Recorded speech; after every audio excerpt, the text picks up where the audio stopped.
Kapag 90-80 kasi gumigiwang yung manubela. So di na siya gumigiwang kahit ano, bitawan mo pa, kahit na high speed pa yan. Gas up muna tayo. Let's go.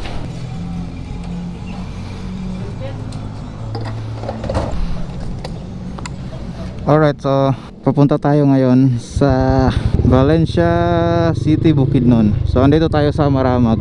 Let's go, let's go. Sobrang init ang panahon mga idol. Let's go. Woo!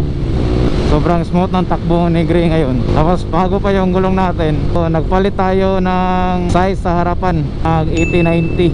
Tapos sa rear natin same lang, 120/70. Naka quick tire pa rin tayo. Nagpalit ako sa sa front natin kasi kapag 90-80 kasi gumigiwang yung manubela. So ito, pinalitan ko na ng 80-90. So di na siya gumigiwang kahit ano, bitawan mo pa, kahit na high speed pa yan. Yung makaka-relate lang nito is yung mga naka-Sniper 155 owner. Kahit try natin, mag high speed tayo tapos bitawan natin yung dalawa. Let's go.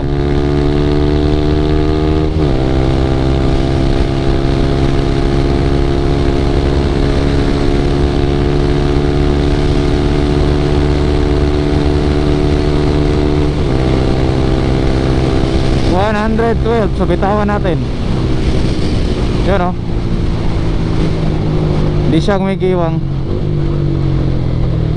Unlike dun sa naka 90-80 tayo,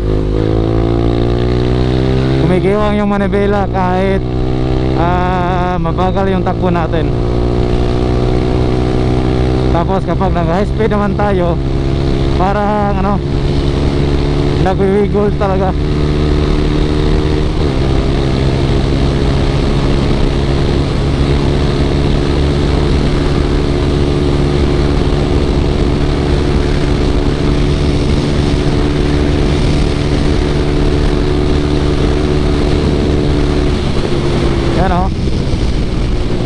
Kahit bitawan mo pa yan mga idol. So sa mga naka-sniper dyan, ito na ang solusyon sa mga motor nyo. Hindi yan sa yung sinasabi nila nasa suspension daw, kaya gumigiwang yung sniper.